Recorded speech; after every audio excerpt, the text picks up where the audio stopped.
So what I thought I would do, because they gave me a little bit of time to say whatever I want, is offer you a little bit of some observations for your future. I have 5 little rules that you can follow as you find your spark and bring your spark to life. The first is to go after the things that you want. Let me tell you a story. So a friend of mine and I, we went for a run in Central Park. The Roadrunners organization, on the weekends, they host races. And it's very common at the end of the race, they'll have a sponsor who will give away something, apples or bagels or something. And on this particular day, when we got to the end of the run, there were some free bagels. And they had picnic tables set up, and on one side was a group of volunteers. On the table were boxes of bagels, and on the other side was a long line of runners waiting to get their free bagel. So I said to my friend, let's get a bagel. And he looked at me and said, that line's too long. And I said, free bagel. And he said, I don't want to wait in line. And I was like, free bagel. And he says, nah, it's too long. And that's when I realized that there's 2 ways to see the world. Some people see the thing that they want, and some people see the thing that prevents them from getting the thing that they want. I could only see the bagels. He could only see the line. And so I walked up to the line. I leaned in between 2 people, put my hand in the box, and pulled out 2 bagels. And no one got mad at me, because the rule is you can go after whatever you want. You just cannot deny anyone else to go after whatever they want. Now, I had to sacrifice choice. I didn't get to choose which bagel I got. I got whatever I pulled out, but I didn't have to wait in line. So the point is you don't have to wait in line. You don't have to do it the way everybody else has done it. You can do it your way. You can break the rules. You just can't get in the way of somebody else getting what they want. That's rule number 1. Rule number 2. I like this one. In the 18th century, there was something that spread across Europe and eventually made its way to America called puerperal fever, also known as the Black Death of childbed. Basically what was happening is women were giving birth and they would die within 48 hours after giving birth. This Black Death of childbirth was the ravage of Europe, and it got worse and worse and worse over the course of over a century. In some hospitals, it was as high as 70% of women who gave birth who would die as a result of giving birth. But this was the Renaissance. This was the time of empirical data and science, and we had thrown away things like tradition and mysticism. These were men of science. These were doctors.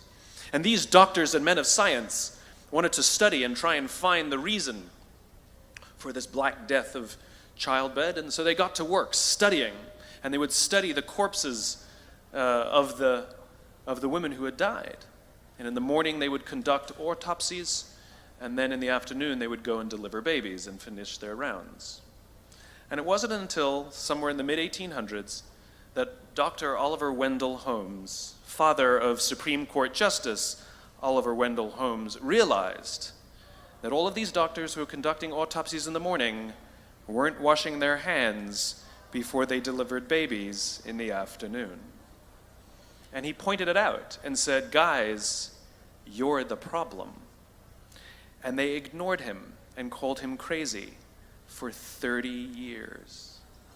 Until finally somebody realized that if they simply washed their hands, it would go away. And that's exactly what happened.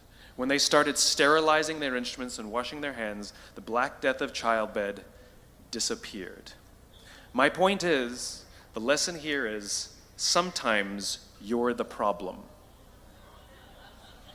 We've seen this happen all too recently with our new men of science and empirical studiers and these men of finance who are smarter than the rest of us until the thing collapsed. And they blamed everything else except themselves. And my point is, is take accountability for your actions. You can take all the credit in the world for the things that you do right, as long as you also take responsibility for the things you do wrong. It must be a balanced equation. You don't get it one way and not the other. You get to take credit when you also take accountability. That's lesson 2. Lesson 3, take care of each other. The United States Navy SEALs are perhaps the most elite warriors in the world.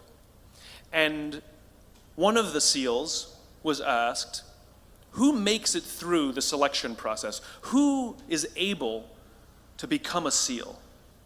And his answer was, I can't tell you the kind of person that becomes a SEAL. I can't tell you the kind of person that makes it through BUD/S. But I can tell you the kind of people who don't become SEALs. He says the guys that show up with huge, bulging muscles, covered in tattoos, who want to prove to the world how tough they are, none of them make it through.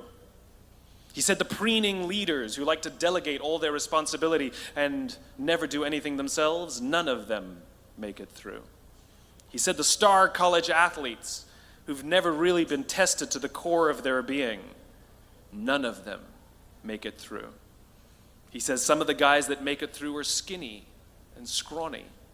He said some of the guys that make it through, you will see them shivering out of fear. He says, however, all the guys that make it through, when they find themselves physically spent, emotionally spent, when they have nothing left to give physically or emotionally, somehow, some way, they are able to find the energy to dig down deep inside themselves, to find the energy to help the guy next to them. They become SEALs, he said. You want to be an elite warrior. It's not about how tough you are. It's not about how smart you are. It's not about how fast you are. If you want to be an elite warrior, you better get really, really good at helping the person to the left of you and helping the person to the right of you. Because that's how people advance in the world. The world is too dangerous and the world is too difficult for you to think that you can do these things alone. If you find your spark, I commend you. Now, who are you going to ask for help, and when are you going to accept help when it's offered? Learn that skill. Learn by practicing helping each other. It'll be the single most valuable thing you ever learn in your entire life. To accept help when it's offered and to ask for it when you know that you can't do it. The amazing thing is when you learn to ask for help, you'll discover that there are people all around you who've always wanted to help you. They just didn't think you needed it because you kept pretending that you had everything under control. And the minute you say, I don't know what I'm doing, I'm stuck, I'm scared, I don't think I can do this, you will find that lots of people who love you will rush in and take care of you. But that'll only happen if you learn to take care of them first.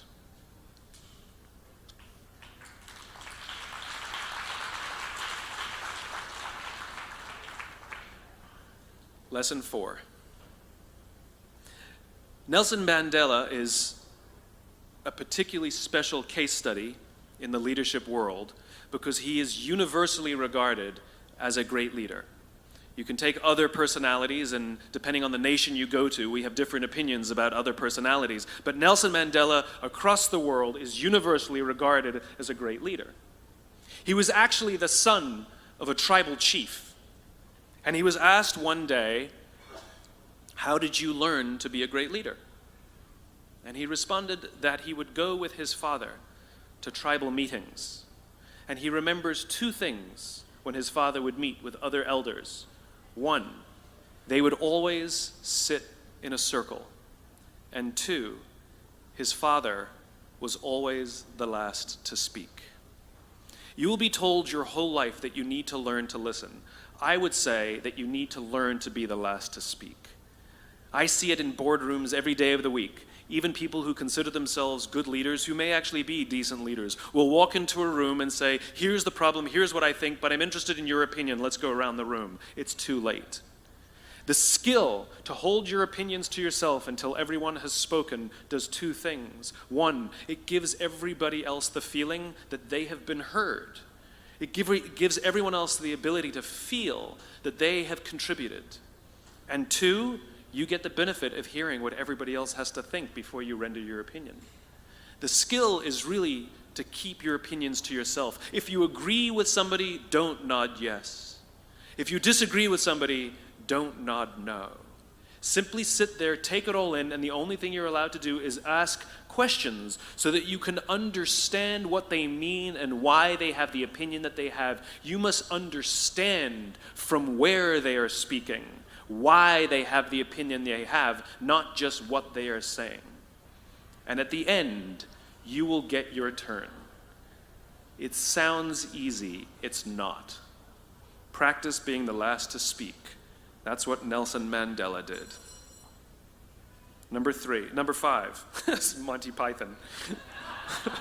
1, 2, 5, 3. For all the other nerds in the audience. There's one. Number 5. My favorite one of all. True story. There was a former Undersecretary of Defense who was invited to give a speech at a large conference, about 1,000 people. And he was standing on the stage with his cup of coffee and a styrofoam cup, giving his prepared remarks with his PowerPoint behind him. And he took a sip of his coffee and he smiled and he looked down at the coffee. And then he went off script. And he said, last year I spoke at this exact same conference. Last year I was still the undersecretary. And when I spoke here last year, they flew me here business class. And when I arrived at the airport, there was somebody waiting for me to take me to my hotel. And they took me to my hotel and they had already checked me in and they just took me up to my room. And the next morning I came downstairs and there was someone waiting in the lobby to greet me and they drove me to this here same venue. They took me through the back entrance and took me into the green room and handed me a cup of coffee in a beautiful ceramic cup. He says, I'm no longer the undersecretary. I flew here coach. I took a taxi to my hotel and I checked myself in. When I came down the lobby this morning, I took another taxi to this venue. I came in the front door and found my way backstage, and when I asked someone, do you have any coffee? He pointed to the coffee machine in the corner, and I poured myself a cup of coffee into this here styrofoam cup. He says the lesson is, the ceramic cup was never meant for me. It was meant for the position I held. I deserve a styrofoam cup. Remember this. As you gain fame, as you gain fortune, as you gain position and seniority, people will treat you better. They will hold doors open for you. They will get you a cup of tea and coffee without you even asking. They will call you sir and ma'am, and they will give you stuff. None of that stuff is meant for you. That stuff is meant for the position you hold. It is meant for the level that you have achieved of leader or success or whatever you want to call it. But you will always deserve a styrofoam cup. Remember that. Remember that lesson of humility and gratitude. You can accept all the free stuff. You can accept all the perks. Absolutely, you can enjoy them. But just be grateful for them and know that they're not for you. I remember getting off the Acela. I took the Acela from New York to Washington, D.C., and I got off the train like everybody else, and I was walking down the platform like everyone else, and I walked past General Norty Schwartz, who used to be the Chief of Staff of the United States Air Force, the head of the Air Force. And here I did, you see a guy in a suit schlepping his own suitcase down the platform just like me. And just a couple months ago, he was flying on private jets and he had an entourage and other people carried his luggage. But he no longer held the position. And so now he got to drag his own suitcase. And never did it sort of remind me more that none of us deserve the perks that we get. We all deserve a styrofoam cup.